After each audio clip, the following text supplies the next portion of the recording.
దేవుడు ఎప్పుడు కూడా మనతోనే ఉంటాడు.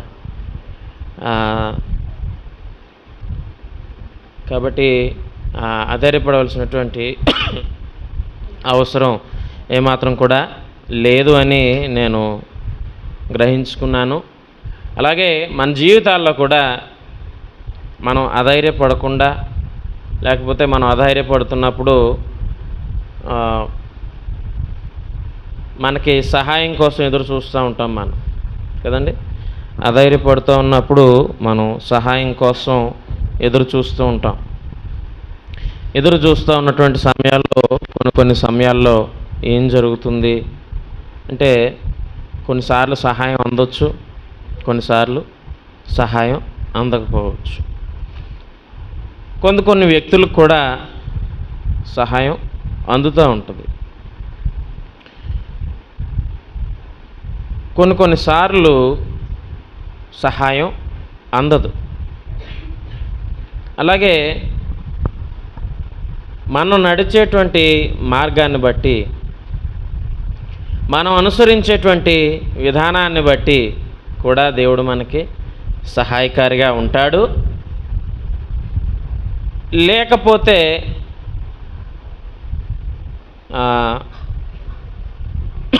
మనకి ఆ సహాయాన్ని పొందుకునేటువంటి స్థితిలో ఉండలేం. కాబట్టి దేవుడు మనకి చెప్తున్నటువంటి విషయాలు ఏంటి అంటే, మంచి విషయాలు చెప్తాడు కదా దేవుడు అన్నీ. అవునండి, తెలిసినా ఎంతమందికి తెలుసు దేవుడు మనకన్నీ మంచి విషయాలు చెప్తాడని? ఎంతమందికి తెలుసును? కొంతమందికి తెలుసునా? అందరికీ తెలుసు దేవుడు మనకన్నీ మంచి విషయాలే చెప్తాడు.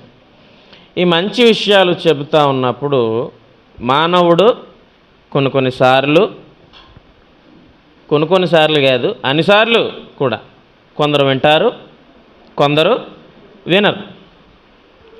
ఇక్కడ జరిగేటువంటి పరిస్థితులను మనం చూసినప్పుడు, దేవుడు ఒక మంచి చెప్పినప్పుడు ఆ మంచిని మనం పాటించినప్పుడు మనకు సహాయకారిగా దేవుడు ఉంటాడు.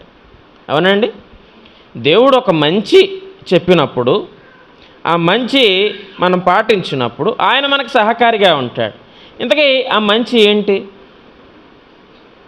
అంతే కదా, ఏది మంచిది,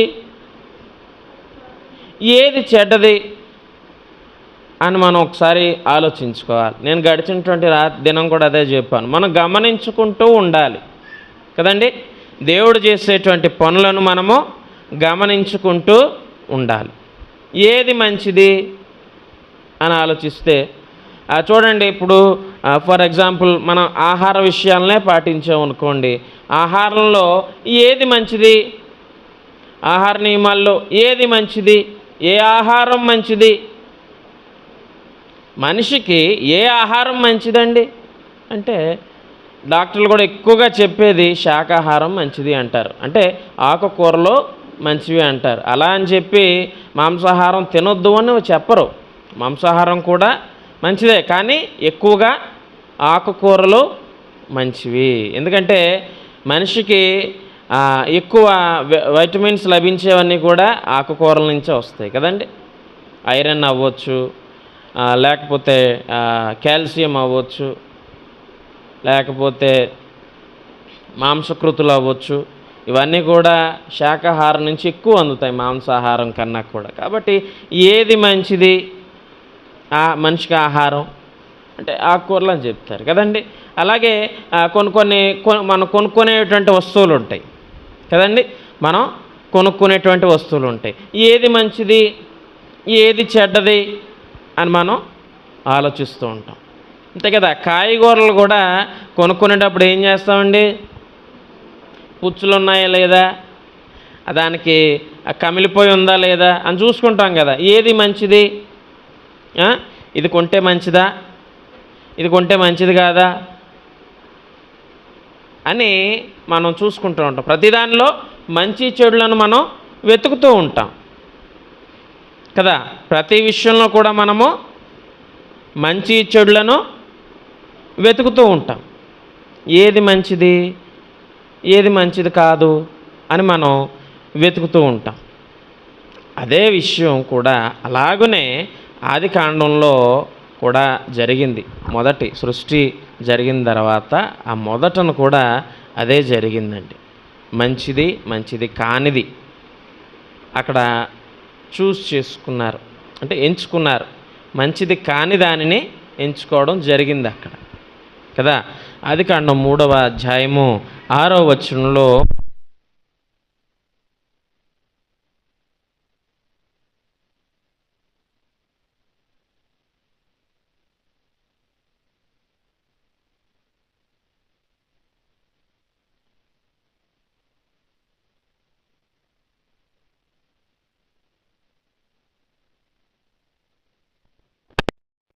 తన భర్తకు ఇచ్చను, అతడు కూడా తినెను అని ఉంది కదండి.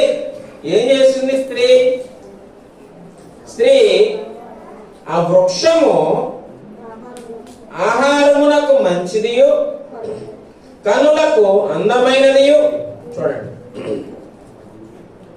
ఎలా కనబడిందంటే ఆవిడకి తినడానికి బాగుంది, మంచిగా ఉంది కదా, తినడానికి బాగుంది, మంచిదిగా కనబడుతుంది. అలాగే కంటికి ఎలా కనబడిందంట, అందంగా కనబడిందంట. కన్నులకు అందమైనదియు అలాగే వివేకమిచ్చు రమ్యమైనదియు ఉండుట చూచింది.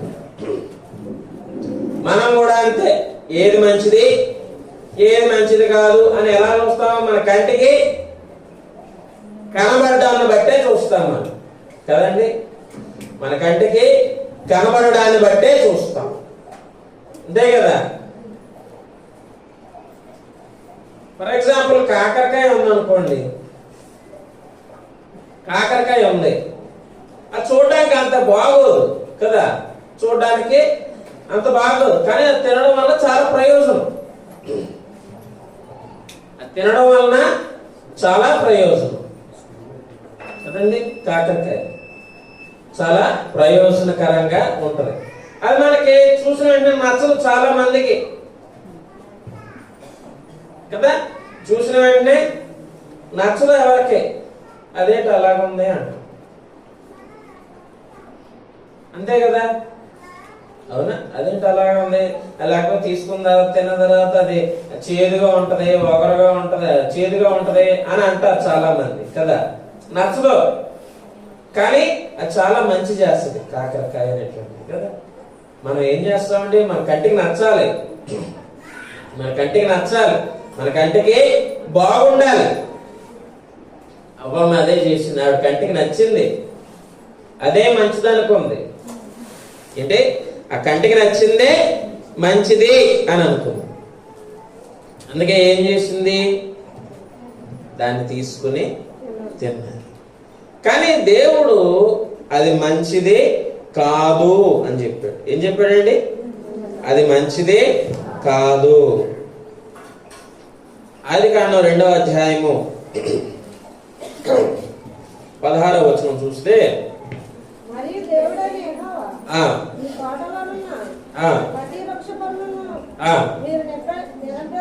మీరు నిరభ్యంతరముగా తినవచ్చు,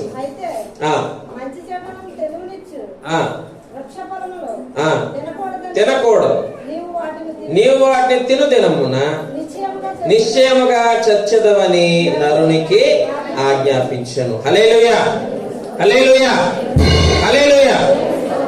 ఏం చెప్పాడండి దేవుడు, నీకు నువ్వు ఈ యొక్క వనంలో ఉన్నటువంటి అన్ని వృక్షాలకి ఉన్నటువంటి ఫలాలను నువ్వు తిను. అర్థమవుతుందా? అన్ని ఫలాలు నువ్వు తిను, కానీ ఆ మంచి చెడులను, అవునండి ఏం చెప్తున్నాడు అక్కడ ఆయన, ఆ మంచి చెడులను తెలివినిచ్చు వృక్ష ఫలములను తినకూడదు, అది నీకు మంచిది కాదు అని చెప్తున్నాడు దేవుడు. నీవు వాటి తినిన దినమున నిశ్చయముగా చచ్చెదవని నరునికి ఆజ్ఞాపించెను. అది నీకు మంచిది కాదు కాబట్టి నువ్వు దాన్ని తినకూడదు అని ఆజ్ఞాపించాడు. నీవు వాటిని తినకూడదు, అది నీకు మంచిది కాదు అని ఆజ్ఞాపించాడు. అని ఆజ్ఞాపిస్తే ఏమైంది, ఈ అవ్వమ్మ వెళ్ళి ఏం చేసింది? ఆవిడకి ఏం నచ్చింది? పై రూపం నచ్చింది కదా, కంటికి నచ్చింది, కంటికి బాగుంది కాబట్టి తినేసింది. తిన్నది, తనతో పాటు చెప్పండి తన భర్తకు కూడా ఇచ్చింది కదా. దేవుడు ఏం చెప్తున్నాడు? అది నీకు మంచిది కాదు అని దేవుడు చెప్తున్నాడు. మానవుడు ఏం ఎంచుకున్నాడు? తన కంటికి నచ్చింది ఎంచుకున్నాడు. ఏదది మంచిది కాదు అని చెప్పింది దేవుడు. అది నీకు మంచిది కాదు అని చెప్పింది మానవుడు ఎంచుకున్నాడు. అది నాకు మంచిది అని ఎంచుకున్నాడు. అర్థమవుతుందండి నేను చెప్తుంది? ఎంతమందికి అర్థమైంది? ఏమర్థమైంది? దేవుడు ఏదైతే మంచిది కాదు అని చెప్తున్నాడో అదే మంచిది అని మానవుడు ఎంచుకుంటున్నాడు. అంటే ఇక్కడ దేవుడు మాటను విననట్ట వినలేదు అక్కడ. అంటే ఎవరి మాట నువ్వు వింటున్నావు? పక్కోడు మాట వింటావు తప్పించి నీ దేవుని మాట నువ్వు వినడం లేదు. దేవుడు చెప్తాడు మనకి ఇది మంచిది, ఇది మంచి మార్గము, ఇది మంచి మాట, ఇది మంచి ప్రవర్తన, ఇది మంచి నడవడిక అని దేవుడు చెప్తాడు. దేవుడు చెప్పింది వినంగా మనం మరి ఎవరు చెప్పింది వింటాం? పక్కోడు చెప్పింది వింటాం. ఈ పక్క వాళ్ళలో కొందరు మంచి చెప్పేవాళ్ళు కూడా ఉంటారు కదా, అది కూడా వినం. మరి ఏం వింటాం? యవ్వం ఏం చేసింది? కంటికి రమ్యంగా కనిపించింది కదా. అక్కడ అపవాది వచ్చి అంటాడు, ఆ సర్పం వచ్చి అంటది ఇది నిజమా అని అన్నారు. పక్కడు కూడా అలా అడుగుతాడు, అది మంచి మార్గం అంటావా అని అనగానే వెంటనే ఏమవుతారండి? డైవర్ట్ అయిపోతారు. డైవర్ట్ అయిపోయి నన్ను చూడండి వెంటనే డైవర్ట్ అయిపోయి ఇది మంచిదంటావా, ఇది మంచిది కాదంటావా? సరే, కీర్తనలో ఒక మంచి మాట ఉంటారు కదా, అపహాసకులు కూర్చుండు చోటను కూర్చోవద్దు, అపహాసకులు కూర్చుండే చోటను కూర్చోవద్దు అని దేవుడు చెప్తాడు.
అపహాసకుడు కూర్చుండే చోటను కూర్చోవద్దు అని దేవుడు చెప్తాడు.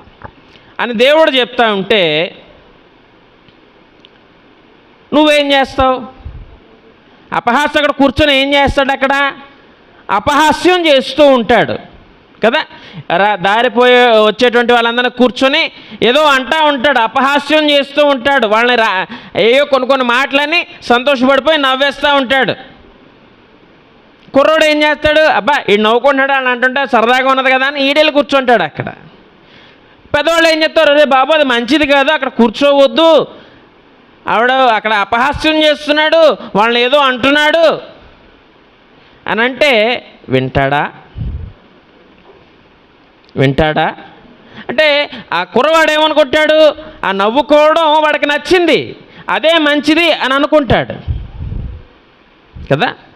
అదే మంచిది అని అనుకుంటాడు.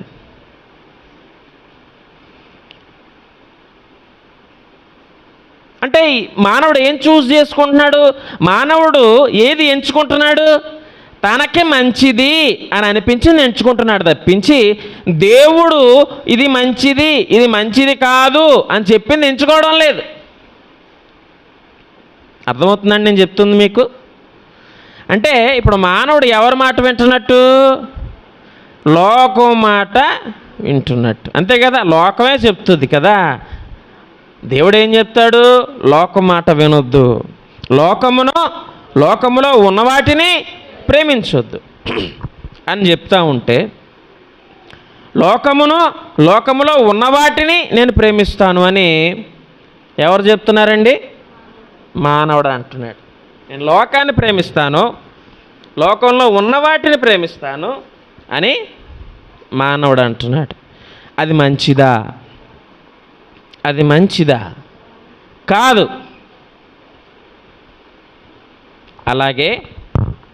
అలాగే బాబు నీ ఆరోగ్యాన్ని పాడు చేసేటువంటి కొన్ని ఉన్నాయి, వాటిని తీసుకోవద్దు, అది మంచిది కాదు అని దేవుడు చెప్తాడు. ఏం చేస్తాం? ఏది మంచిది కాదో, ఇప్పుడు షుగర్ పేషెంట్లు ఉన్నారనుకోండి, పాపం వాళ్ళు తినకూడదు, కానీ వాళ్ళకి ఏమనిపిస్తుంది? తినాలనిపిస్తుంది. అది మంచిదా? కదా, అంతే కదా. ఇప్పుడు బీపీ పేషెంట్లు ఉన్నారనుకోండి, హై బీపీ ఉన్నటువంటి వాళ్ళు ఉంటారు, వాళ్ళు ఉప్పు తినకూడదు, కానీ తినాలి అని అనిపిస్తుంది. అదే వాళ్ళకి మంచిది కాదు.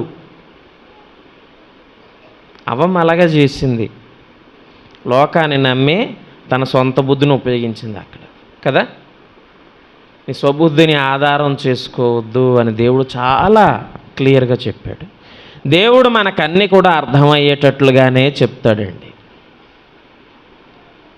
కానీ మనమే దాన్ని అర్థం చేసుకోం.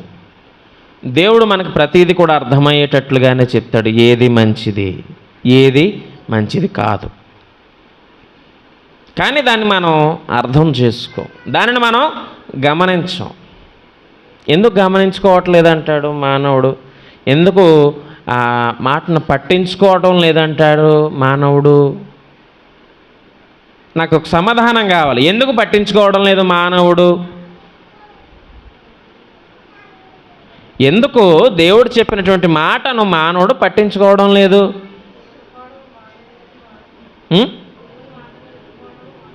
అదే మాట వినడం లేదు. ఎందుకు వినడం లేదు అని నేను అంటున్నాను, ఎందుకు పట్టించుకోవడం లేదు అని అంటున్నాను.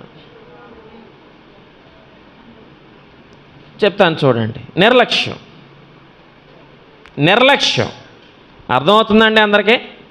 ఎందుకు వినడం లేదు? ఇప్పుడు ఫర్ ఎగ్జాంపుల్ ఏమైనా వాక్యం చెప్తున్నారనుకోండి, ఎవరైనా ఒక వాక్యం చెప్తున్నారు, నేననే కాదు ఎక్కడైనా ఒక మీటింగ్స్లోనే వాక్యం చెప్తున్నారు. వాక్యం అంటే ఏంటి? మంచి మాటలే కదా ఉంటాయి అందులో, నీ జీవితాన్ని సరి చేసుకునేటువంటి మాటలే కదా ఉంటాయి అందులో. ఇంకేమైనా ఉంటాయా? చెప్పండి అమ్మా, నాతో పాటు మీరు మాట్లాడాలి, అంతే కదా. మన జీవితాలను సరి చేసుకోవడానికి ఉపయోగపడేటువంటి మంచి మాటలు వాక్యంలో ఉంటాయి. మరి కొందరు అందరూ వింటారా? మరలా అడుగుతున్నాను, అందరూ వింటారా? ఎవరు వింటారు? కొందరు వింటారు. ఇలా ముందు కూర్చున్న వాళ్ళు ఖచ్చితంగా వినాల్సిందే, ఎందుకంటే వాళ్ళనే చూస్తారు కాబట్టి కదా. మరి మిగిలినటువంటి వాళ్ళు కొందరు ఉంటారు. నా సరదాగా చెప్తున్నాను, కొందరు ఉంటారు ముందు కూర్చున్నా విన్నటువంటి వారు ఉంటారు. నేనే ఎగ్జాంపుల్ దానికి. కాలేజీలో చెప్తున్నప్పుడు ఎలా చూసేవాడిని, వాళ్ళు ఏం చెప్తున్నారు కూడా నాకు అర్థమయ్యేది కాదు, నేను ఏదో ఆలోచించుకునేవాడిని. అలాగని ముందున్న వాళ్ళు అందరూ వినేస్తారు నేను అంటలేదు, అలాగని మీరు వినట్లేదు అని నేను అంటలేదు. నేను చెప్పే విషయం ఏంటంటే అందరూ వినడం లేదు. ఇలా వాక్యం చెప్తాం, మంచి మాటలే చెప్తాం. అందరూ వింటారా? వినరు, కొందరు మాత్రమే వింటారు. మరి ఆ విననటువంటి వారు ఎందుకు వినట్లేదు అంటారు? నిర్లక్ష్యం. నా గురించి కాదు, ఆ మాటలు నాకు కాదు, ఎందుకంటే నేను చాలా మంచోడిని కదా. మంచి మాటలన్నీ నేను అవపోసన పట్టేశాను. అవపోసన పట్టేయడం అంటే ఏంటి తెలుసునా? అవపోసన పట్టేయడం అంటే ఏంటి తెలుసునా? పిన్ టు పిన్ నాకు అన్నీ తెలుసు, మంచితనానికి మారుపేరు నేను అన్నట్టు అనమాట. దేవుడు చెప్పిన మంచి పనులన్నీ నేను తూచా తప్పకుండా పాటించేస్తున్నాను అన్న రీతిలో ఉంటారు. నాకు కాదు వాక్యం, ఏమండి, నాకు కాదు వాక్యం అని అంటారు.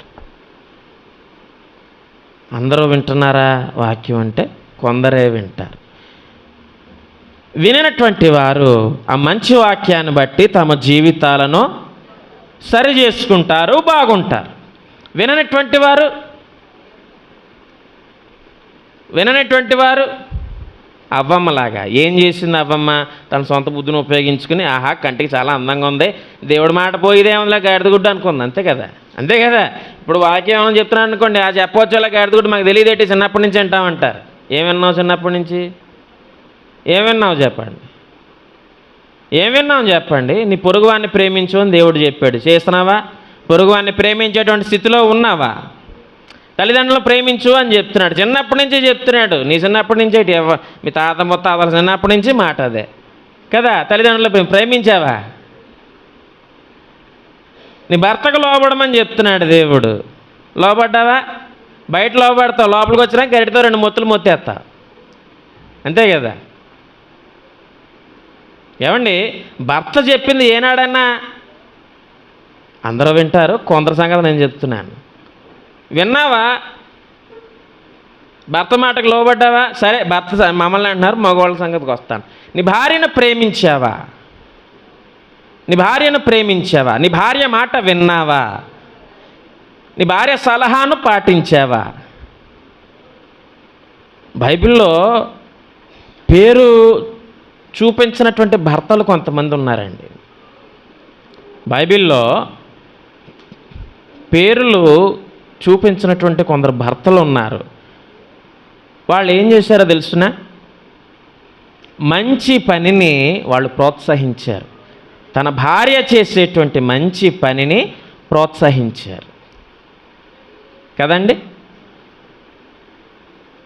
మంచి పనిని వాళ్ళు ప్రోత్సహించడం మనం చూస్తాం. ఏంటి ఆ మంచి పని? మీకు ఒక ఎగ్జాంపుల్ చూపించేస్తాను. ఆ మంచి పని ఏంటో ఒక ఎగ్జాంపుల్ చూపిస్తాను. ఒక స్త్రీ ఉంది, ఘనురాలైనటువంటి ఒక స్త్రీ ఉంది. షూనేములో ఘనురాలైనటువంటి ఒక స్త్రీ ఉంది. ఆ స్త్రీ తన భర్తతో అంటది, ఈ దైవజనుడు చాలా మంచివాడు, ఇతని కోసం మనం మన ఇంటి మేడ మీద ఒక గది వేద్దాం, ఒక మంచం వేద్దాం, అది మంచిదే కదా అని అంట. ఆ భర్త ఏమన్నాడు? సరే అని ఒప్పుకున్నాడు. ఎందుకు ఒప్పుకున్నాడంటారు? తన భార్యను ప్రేమించాడు. తన భార్య మంచిది అని చెప్పినప్పుడు అది మంచిదే కదా అని తెలుసుకుని సహకరించాడు. ఇవాళ ఎంతమంది అటువంటి భర్తలు ఉన్నారు? ఎంతమంది అటువంటి భర్తలు ఉన్నారు? ఒకటే మాట గుర్తుపెట్టుకుంటారు మగవాళ్ళు, ఏంటి తెలుసునా? సంఘమునకు క్రీస్తు శిరస్సు అయి ఉన్నాడు కాబట్టి, పురుషుడు కూడా శిరస్సుగా ఉన్నాడు కాబట్టి నువ్వు లోబడాలంటే ఇలా వంచేస్తారనమాట భార్యలను. ఇలాగా తెలియని విషయం ఏంటంటే, కొందరు సంగతి తెలియండి, అందరు కాదు. ఆ తెలియని విషయం ఏంటంటే, నువ్వు ఎంతవరకు వంచబడుతున్నావో దేవుడు నిన్ను హెచ్చిస్తాడు. అది ఎవరిని హెచ్చిస్తాడు? అది కూడా అందులో కూడా మతలబులు ఉంటాయి. ఎవరిని హెచ్చిస్తాడు? తగ్గించబడినటువంటి వారిని హెచ్చిస్తాడు. నువ్వు 2 రకాల స్త్రీలు ఉంటారు కదా, మనకి 2 రకాల పురుషులు ఉంటారు. ప్రతి దాంట్లోనూ మంచి చెడులు ఉంటాయండి, అది జ్ఞాపకం చేసుకోండి. భర్త మాట వినకుండా యారగెంట్గా ఉండేటువంటి వాళ్ళు కూడా ఉంటారు కదా. యారగెంట్గా అంటే మూర్ఖంగా, గర్వంగా ఉండేటువంటి వాళ్ళు కూడా ఉంటారు. అలాంటి వారి మాట భర్త విండో, భర్త మాట ఆవిడ విందో. వాళ్ళని దేవుడే కాపాడాలి. కానీ భర్త మాట విన్నటువంటి స్త్రీలు కూడా ఉన్నారు, అలాగే భార్య మాట విన్నటువంటి పురుషులు కూడా ఉన్నారు. ఈ భార్య భర్తల్లాగా షూనేములో ఉన్నటువంటి ఘనురాలు కుటుంబం ఉన్నట్టు కదండి. మంచి పని, ఆ మంచి పనికి ఆమె తోడ్పడింది. ఆ మంచి పనికి ఆమె భర్త తోడ్పడ్డాడు. అలా చేద్దాం, మంచిదే అని. ఏంటి మంచిదని? ఆ కార్యం మంచిదే కదా, దైవజనుడిని గౌరవించడం మంచిదే కదా, కదండి. దైవజనుడిని గౌరవించడం మంచి పనే కదా. అందుకని అతను కూడా సరే అని అన్నాడు. ఈ విషయం వాక్యం చెప్తుంది. కొందరు వింటారు, కొందరు వినరు. నేను అదే అంటాను. ఎందుకు వినడం లేదు? నిర్లక్ష్యం. ఈ నిర్లక్ష్యానికి తప్పదు భారీ మూల్యం, అంతే కదండి. ఈ నిర్లక్ష్యానికి తప్పదు భారీ మూల్యం చెల్లించుకునేటువంటి సమయం వస్తుంది. ఎందుకు వస్తుంది? నువ్వు నిర్లక్ష్యంగా మంచి మాటలను నువ్వు వినడం లేదు. ఆ మంచి చేయడం వలన నువ్వు రక్షించబడతావు, ఆ మంచి చేయడం వలన నువ్వు దీవించబడతావు, ఆ మంచి నువ్వు అనుసరించడం వలన జీవ కిరీటాన్ని నువ్వు అందుకుంటావు. ఆ విషయం నీకు తెలియడం లేదా అంటే నిర్లక్ష్యం, అంతే కదండి. మరి అవ్వమ్మ ఏం చేసిందండి? అవ్వమ్మ ఏం చేసింది? తినవద్దు అని మంచి చెప్పాడు దేవుడు, చాలా మంచిగా చెప్పాడు. ఇది తినవద్దు అని చాలా మంచిగా చెప్పాడు. అలాగే దేవుడు కూడా చెప్తుండే, ఇది తాగవద్దు, మద్యపానం తాగవద్దు, ధూమపానం చెయ్యవద్దు, వ్యభిచారం చెయ్యవద్దు, దొంగతనం చెయ్యవద్దు, అబద్ధము ఆడవద్దు, దుష్ట సాంగత్యము చెయ్యవద్దు, మత్సరము పడవద్దు, ఈర్ష్య పడవద్దు, అసూయ చెందవద్దు. ఇవన్నీ మంచి మాటలు అంటారా కాదంటారా? చెప్పండి అమ్మా, అందరూ చెప్పండి నాకు ఒకసారి, ఇది మంచిదా కాదా? మరి ఎంతమంది పాటిస్తున్నారంటారు? కొద్దిమంది. మరి ఎందుకు పాటించట్లేదంటారు? నిర్లక్ష్యం. నేను అదే అంటాను, నీ నిర్లక్ష్యానికి తప్పదు భారీ మూల్యాన్ని నువ్వు చాలా భారీగా చెల్లించుకోవాల్సి ఉంటుంది. చాలామంది అంటారు, చనిపోయిన తర్వాత ఏమవుతుందో తెలియదండి అంటారు కదా. చనిపోయిన తర్వాత ఏమవుతుందో తెలీదా? చనిపోయిన తర్వాత ఏమవుతుందో దేవుడు చాలా చక్కగా చెప్పాడు మనకి కదండి. ఒక ఎగ్జాంపుల్ చెప్పాడు మనకి. దరిద్రుడైనటువంటి లాజరు, ధనవంతుడు, చాలా క్లియర్గా చెప్పాడు. చనిపోయిన తర్వాత ఏమవుతుంది? మంచిని అనుసరించినటువంటి వాడు, మంచి పని చేసినటువంటి వాడు ఏమవుతాడు? మంచిని అనుసరించినటువంటి వాడు ఏమవుతాడు? నిర్లక్ష్యాన్ని బట్టి, తన నిర్లక్ష్యాన్ని బట్టి మంచిని అనుసరించినటువంటి వాడు ఏమవుతాడు? ఏమయ్యాడు?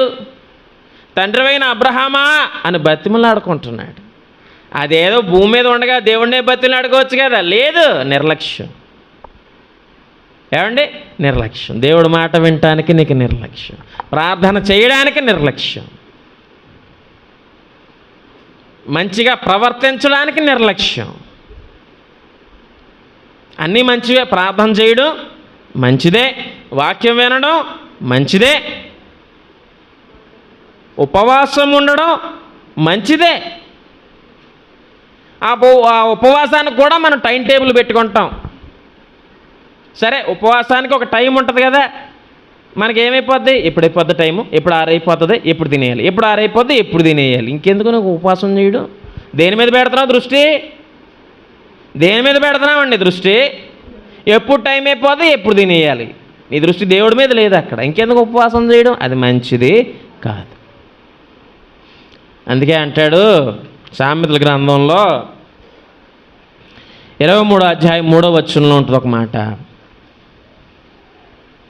అతని రుచిగల ఏ పదార్థములను ఆశింపకము, అవి మోసపుచ్చు ఆహారములు. ఏంటండి? అవి మోసపుచ్చు ఆహారములు. రుచిగల ఏ పదార్థములను ఆశించొద్దు, అవి మోసపుచ్చు ఆహారములు. అర్థమయ్యేలా చెప్పేస్తాను. చిన్నపిల్లలకి చాక్లెట్లు అంటే బాగా ఇష్టం కదండి. చిన్నపిల్లలకి చాక్లెట్లు అంటే బాగా ఇష్టం. కీయమంటే ఓ చాక్లెట్ ఇస్తాం, కయ్యమంటే ఓ చాక్లెట్ ఇస్తాం కదా ఏమన్నా కదా. ఏడిచిన చాక్లెట్ ఆపడానికి, ఆడు నవ్వాలన్నా చాక్లెట్ ఇవ్వాలా. సరే చాక్లెట్ ఇచ్చాడు, తింటా ఉన్నాడు, నవ్వులుతా అలాగే పడుకుని పోయాడు. కొన్ని రోజులకి పళ్ళన్నీ పుచ్చిపోయాయి. అది మంచిదా? షుగర్ కంటెంట్ బాడీలో పెరిగిపోద్ది. అది మంచిదా? కాదు. దాహం వేస్తుంది, బయటికి వెళ్ళాం, డ్రింక్ తాగేయాలి అర్జెంటుగా కదండి. ఇప్పుడు దాహం వేసినప్పుడు చాలామంది బయటకు వెళ్ళినప్పుడు, టౌన్లకి వాటికి వెళ్ళినప్పుడు, అయితే సిటీస్కి వాటికి ఎక్కడికో మొత్తానికి వెళ్ళావు, నువ్వు దాహం వేసింది, ఏం తాగుతాం? మంచినీళ్ళు అడుగుతావా? కొట్టుకెళ్ళి బాబు మంచినీళ్ళు బాబు అని అడుగుతావా? బాబు డ్రింక్ ఇయ్యి బాబు, థమ్సప్ బాబు, ఫాంటా ఇయ్యి బాబు, బాబు లిమ్కా ఇయ్యి బాబు, బాబు లేకపోతే స్ప్రైట్ ఇయ్యి బాబు అని అడుగుతావు. అంత అడుగుతారా? అడగరా? అది మంచిది కాదు. అది మంచిది కాదు. చిన్న ఎగ్జాంపుల్ నేను చెప్తాను. ఓ థమ్సప్ డ్రింకో లేకపోతే పెప్సీయో స్ప్రైటో ఏదో గ్లాసులో వేయండి. పిల్లలవో మేవో ఊడిపోయిన పళ్ళు ఉంటాయి కదా, చెప్తున్నాను ఎగ్జాంపుల్. ఆ పన్నుని ఆ డ్రింక్లో వేయండి. ఓ నెల రోజులు వేసి అలా ఉంచండి. నీకు పన్ను కనబడదు, అందులో పన్ను కనబడదు. ఎందుకు కనబడదు? కెమికల్ దాన్ని కరిగించేసింది. అంతే కదండి, కెమికల్ దాన్ని కరిగించేసింది. అది మంచిదా? మంచిది కాదు. ఇప్పుడు నీళ్లు కూడా కలుషితమైపోయాయండి. నీళ్ళు తాగితే రోగాలు వచ్చేస్తున్నాయి. అలా అని చెప్పి డాక్టర్లు వేడి నీళ్ళు కాసుకొని తాగండి బాబు అంటే, వేడి నీళ్ళు కాసుకోవాలి, అవి మరగాలి, అవి చల్లారాలి, అప్పుడు తాగాలి. నాకు అంత ఓపిక లేదు. వచ్చినా పర్లేదు, డాక్టర్ దగ్గరికి పోయి పొడిపించేసుకుంటే తాగేస్తాను. ఎందుకు మరిగించుకోవట్లేదు? నిర్లక్ష్యం. బద్ధకం కాదండి, నిర్లక్ష్యం. ఏమొస్తుంది? వచ్చిన తర్వాత కానీ తెలియదు కదా, పొడిపించుకున్న తర్వాత కానీ బుద్ధి రాదు మనకి. అంతే కదా. మానవుడికి దెబ్బ తింటే కానీ బుద్ధి రాదు కదండి. దేవుడు ఎప్పటి నుంచో చెప్తున్నాడు, వద్దు అన్నది నువ్వు చెయ్యొద్దు అని దేవుడు చెప్తుంటే విన్నావా? ఏది మంచిది ఏది చెడ్డది అని తెలుసుకోవడానికి దేవుడు నీకు జ్ఞానం ఇచ్చాడు. జ్ఞానం ఇచ్చాడు, ఆ జ్ఞానాన్ని నువ్వు ఉపయోగించడం లేదు. సరే, జ్ఞానం ఉపయోగించడానికి ముందు జ్ఞానం ఉండాలి కదా, అవునండి?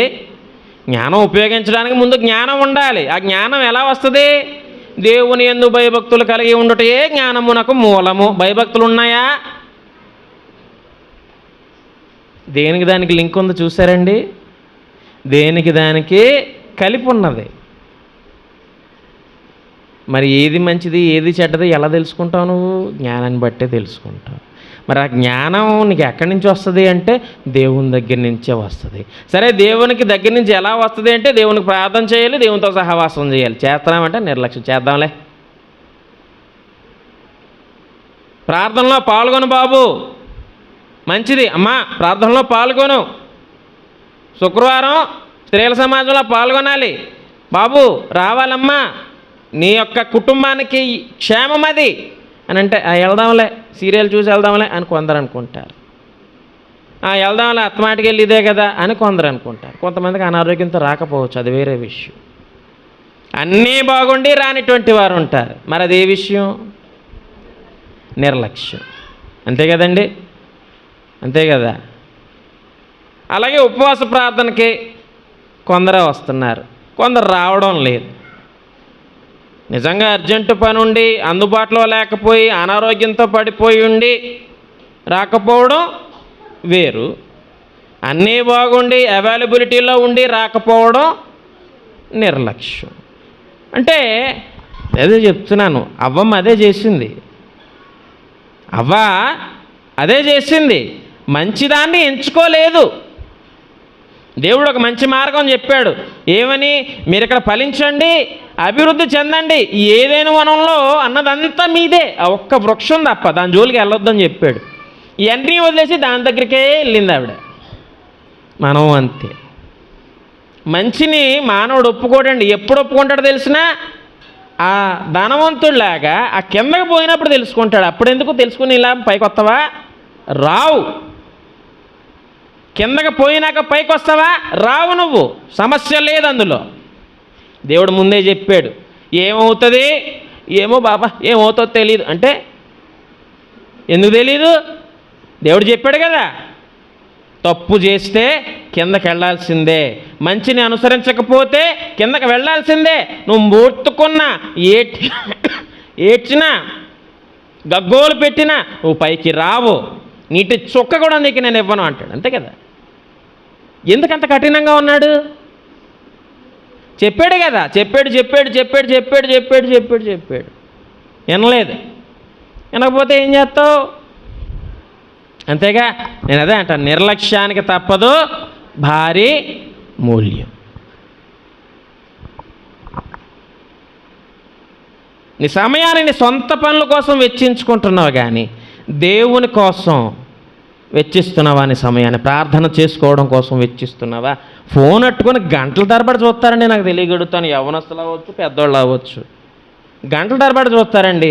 ఆ గంటల తరబడి సమయాన్ని కళ్ళు మూసుకొని ప్రార్థన చేస్తే 2:30 గంటలు అయిపోవా?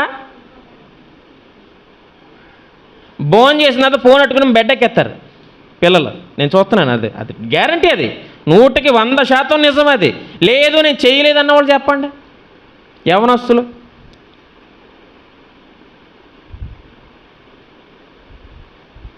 సమాధానం రాదు. ఎందుకు? అందరూ బెడ్ ఎక్కేస్తున్నారు ఫోన్ పెట్టుకొని. అంతే, నిజం. అది ఖచ్చితంగా జరుగుతుంది. 90% జరుగుతుందండి. అది 90% జరుగుతుంది.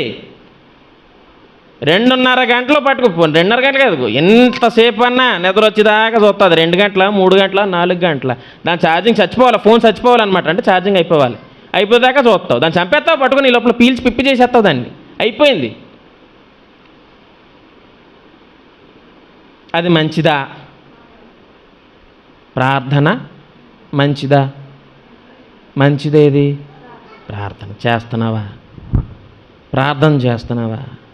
నీ కోసం నువ్వు ప్రార్థన చేసుకుంటున్నావా? నీ కుటుంబం కోసం నువ్వు ప్రార్థన చేసుకుంటున్నావా? నీ తల్లిదండ్రుల కోసం నువ్వు ప్రార్థన చేస్తున్నావా? నీ స్నేహితుల కోసం ప్రార్థన చేస్తున్నావా? నీ గ్రామం కోసం నువ్వు ప్రార్థన చేస్తున్నావా? నీ బంధువుల కోసం నువ్వు ప్రార్థన చేస్తున్నావా?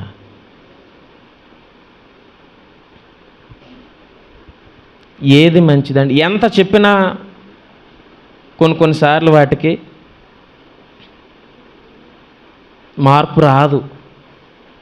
ఎందుకు రాదంటారు? నిర్లక్ష్యం. ఆ నిర్లక్ష్యానికి తప్పదు భారీ మూల్యం. చెల్లించుకుంటా ఖచ్చితంగా. ఎవరైతే ఆ విధంగా ఉంటారో 100కి 100% ఖచ్చితంగా ఆ మూల్యాన్ని చెల్లించుకుంటారు. బోర వినబడినప్పుడు దేవుళ్ళు ఉండి మంచి మార్గాన్ని అనుసరించి మంచిగా ఉన్నటువంటి వాళ్ళు వెళ్ళిపోతారు, నో డౌట్. మిగిలిన వాళ్ళు ఏం చేస్తారో తెలిసినా ఎక్కడే ఉంటారు. ఆ శిక్ష ఇంకా ఏదో అనుకుంటున్నారేమో, నరకం అంటే ఏదో చిన్నది ఎలాగా అనుకుంటున్నారేమో. ఆ కింద ఒకసారి ఆ ధనవంతుడి ప్లేస్లోనే మనం ఒకసారి ఊహించుకోండి. చెప్తాను ఎలాగ ఊహించుకోవాలో చెప్తాను. మంచి వేసవి, మనకి వేసవిలో సుమారు 45 నుంచి 50 దాకా వెళ్ళిపోతూ ఉంటుంది టెంపరేచర్ కదా. వెళ్ళిపోదా? వేసవిలో ఎండ రాదేటమ్మా? మరేం మాట్లాడరే? ఏదో కొత్తగా చెప్తున్నట్టు చూస్తున్నారే నన్ను. వస్తుందా రాదా? అప్పుడు ఒక గదిలోకి వెళ్ళిపోండి. ఏమండి, గదిలోకి వెళ్ళిపోండి. గదిలోకి వెళ్ళిపోయి చక్కగా శీతాకాలంలో వేసుకుని బట్టలు వేసుకోండి. అంటే స్వెటరు వేసుకుని, దుప్పటి కప్పేసుకుని, ఫ్యాన్ల గిన్నెలన్నీ ఆపేసుకొని, తలుపులన్నీ వేసేసుకొని చీకటైపు కూర్చుండిపోండి. ఉండగలదురా? ఉండగలదురా చెప్పండి. సరే, అది కూడా వదిలేయండి. మామూలుగానే చొక్కా ప్యాంటు అన్నీ వేసుకోండి. మంచి ఎండలో కూర్చోండి. ఎండ కింద కూర్చోండి. కరెక్ట్గా 1 గంట నుంచి 3:30 దాకా కూర్చోండి. లోపలికి రావు ఇంకా కదా. అక్కడ ఉన్నాడు, హాస్పిటల్కి తీసుకుపోతారు. అక్కడ ఉన్నాడు, ఎలాగుంటాడండి అంత ఎండలోనే? ఒక అరగంటకే పడిపోతాడు కదా. చెప్తున్నాను, జస్ట్ ఈ పైన ఉన్నదానికే నువ్వు అలా విలవెల్లాడిపోతే కింద ఉన్నది ఎంత భయంకరంగా ఉంటుందో తెలుసునా? ఆ కింద ఆ పాతాళం ఎంత భయంకరంగా ఉంటుందో తెలుసునా? ఆ పాతాళం నరకంగా కన్వర్ట్ అయినప్పుడు ఇంకెంత భయంకరంగా ఉంటుందో తెలుసునా? అగ్ని ఆరదు, పురుగు చావదు. చచ్చిపోదాం అనిపించినా నీ వల్ల కాదు. అప్పుడు గుర్తొస్తుంది, అయ్యో నేను మాట వింటే బాగుండు. ఇంకెందుకు? చేతులు కాలినాక ఆకులు పట్టుకుని ఏం చేస్తావు? ఇంకా తొక్కలు ఊడిపోతాయి చేతులకి, అంతే కదా. ఇప్పుడు చేతులు కాలిపోయినాయండి, ఏదో సామెత పెట్టారు కానీ ఆకులు పట్టుకుంటే ఏమవుతుంది? ఇంకా నొప్పి వచ్చేద్ది కదా. ఆ తొక్కలు ఊడిపోయినాయి చేతులన్నీ, ఆకులు పట్టుకుంటావా? ఇప్పుడు ఫర్ ఎగ్జాంపుల్ ఇప్పుడే చేసి చూద్దామండి. ఏదో చేయగాలింది, నూనెలో ఎట్టి చూసాం, చేయగాలింది, లేదా మంట తగులుకుంది, తొక్కలు ఊడిపోయినాయి, ఆకు పట్టుకో, చల్లగా ఉంటుందా? ఇంకా మండిపోద్దా? చెప్తున్నాను, ఎందుకు అవన్నీ? దేవుడు నీకు చక్కగా నువ్వు ఆరోగ్యంగా ప్రశాంతంగా ఉన్నప్పుడే దేవుని మాట విను. ఏది మంచిదో ఏది మంచిది కాదో తెలుసుకో అని దేవుడు నీకు అవకాశం ఇచ్చినప్పుడు ఉపయోగించుకో. లేదు ఏం చేస్తాను తెలిసినా చెప్తున్నాను, మీటింగ్స్లో కానీ ఇలా కావచ్చు. నిర్లక్ష్యం అంటే చెప్తున్నాను చూడండి, వాక్యాన్ని వినరు. పక్క వాళ్ళని ఉన్నాం, లేకపోతే అటు పక్క వాళ్ళని చూసే, లేకపోతే ఫోన్ చేస్తుంటారు కదా పక్క వాళ్ళని. ఏంటంటే సంగతి రేపు ఏం చేద్దాం, ఎక్కడికి వెళ్దాం, పండగ వచ్చేస్తుంది కదా, ఇప్పుడు ఉంటుంది ఇటు షాపింగ్. చెప్తున్నాను, ఎగ్జాంపుల్ చెప్తున్నాను, ఇలాంటి మాటలు వస్తాయి, అంతే కదండి. చెప్పేదేమో దేవుడు వాక్యమా, రేపు ఎక్కడికి వెళ్దాం, ఏ షాపింగ్ చేద్దాం,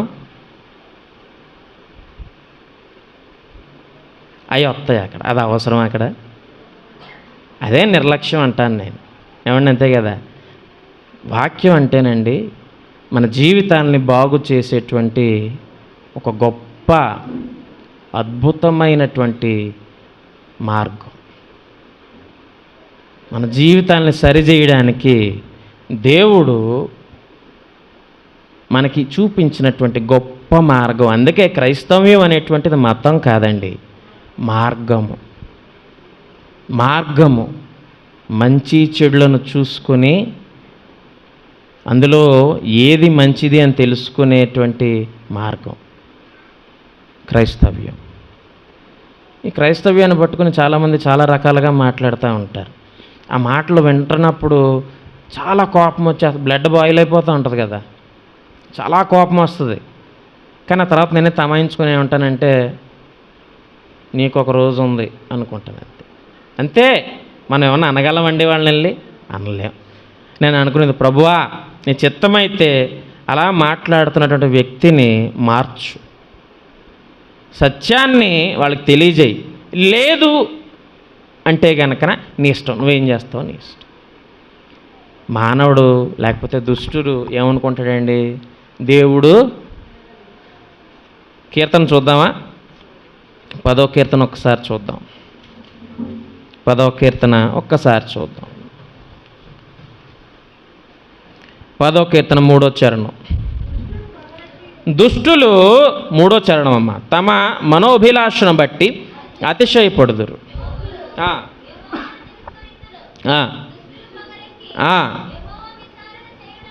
యెహోవా విచారణ చేయుడు అనుకుందురు. దేవుడు లేడని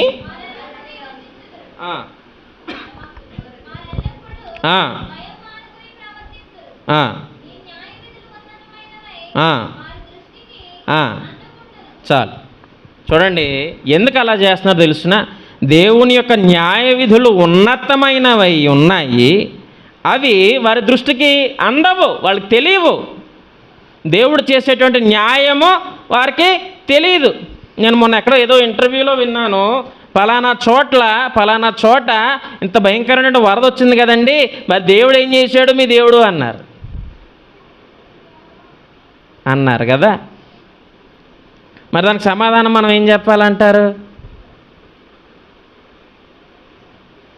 అది దేవుడి ఇష్టం, అంతే కదా. ఇప్పుడు అదే ప్రశ్న నేను అడిగాను అనుకోండి, ఏం చేశాడు అంటే దేవుని ఇష్టం అని వాళ్ళు అంటారు, అంతే కదా. అది దేవుని చేతిలో ఉన్నది, ఇది దేవుని సృష్టి. దేవుడు ఎందుకు అలా చేశాడు అంటే ప్రతిదానికి ఒక కారణం ఉంటుంది కదా. నోవాహు జలప్రళయం ఎందుకు వచ్చింది తెలియదేటి కొంపతీసి? మరేం మాట్లాడరే, అలా చదువుతున్నారు నన్ను. నోవాహు జలప్రళయం ఎందుకు వచ్చింది? పాపము ఎక్కువైపోవడం అని. అలాగే ప్రతిదానికి ఒక కారణం ఉంటుంది. హుదుదు తుఫాన్ ఎందుకు వచ్చింది? దానికి ఒక కారణం ఉంటుంది. అలాగా ప్రకృతి వైపరీత్యం వస్తూ ఉన్నప్పుడు దానికి ప్రతిదానికి ఒక కారణము ఉంటుంది. చివరిగా ఒక మాట నేను చెప్తాను, జాగ్రత్తగా ఉండండి. దేవుడు వెక్కిరించబడడు. హల్లెలూయా, హల్లెలూయా, హల్లెలూయా. దేవుడు వెక్కిరించబడడు. కాబట్టి నీకు సమయం ఉన్నప్పుడే ఏది మంచిదో దాన్ని అనుసరించు, బ్రతికిపో, అంతే కదండి. అనుసరించి ఏది మంచిదో దాన్ని అనుసరించి మనం బ్రతికిపోవాలి. ఎక్కడికి? బ్రతికి పోవాలి. ఎక్కడికి? దేవుని రాజ్యంగా. అక్కడ బ్రతికే కదా ఉంటాం మనం. శరీరం ఉండకపోవచ్చు, నీ ఆత్మ దేవుని సన్నిధిలో బ్రతికే ఉంటుంది నిరంతరం. హల్లెలూయా, హల్లెలూయా. కాబట్టి ఈ మాటలు మనందులో ఫలించాలని కోరుకుంటూ ఈ మాటలు నేను ముగిస్తున్నాను. చిన్న ప్రార్థన చేసుకుందాం. మహాపరిశుద్ధుడైన మా ప్రియ ప్రభువా, దేవా యేసయ్య, నీకు వందనాలు తండ్రి. గడిచినటువంటి కాలం అంతట్లోనూ ప్రభువా మమ్మల్ని కాచి కాపాడవు, నీకు వందనాలు తండ్రి. దేవా ఇదిగోండి ప్రభువా, ఈ దినము నేను ధ్యానించుకున్నటువంటి వాక్య భాగం మా అందరిలోనూ ఫలింపచేయండి ప్రభువా, మా అందరిలోనూ ఫలింపచేయండి. మా చెవులు వినగలిగేటువంటి చెవులుగా చేయండి ప్రభువా. నీ యొక్క వాక్యాన్ని మా హృదయానికి తీసుకునేటువంటి స్థితిని మాకు కల్పించండి.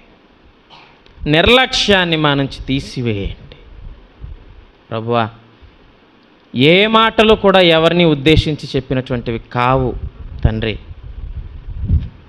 నీవు ఏ సమయంలో ఎవరితో ఏ విధంగా మాట్లాడతావో మాకు తెలియదు దేవా ప్రభువా. నీ వాక్యాన్ని బట్టి మరి నీవు ఎవరితో మాట్లాడినావో మాకు తెలియదు, కానీ ప్రభువా వారిని దీవించండి ప్రభువా. ఈ వాక్యము ప్రభువా, మరొకసారి ఈ వాక్యాన్ని బట్టి ప్రార్థన చేస్తున్నాం. ఈ వాక్యము మా అందరిలోనూ ఫలింపచేయండి. ఈ వాక్యాన్ని బట్టి ప్రభువా మీరే ఘనపరచబడండి.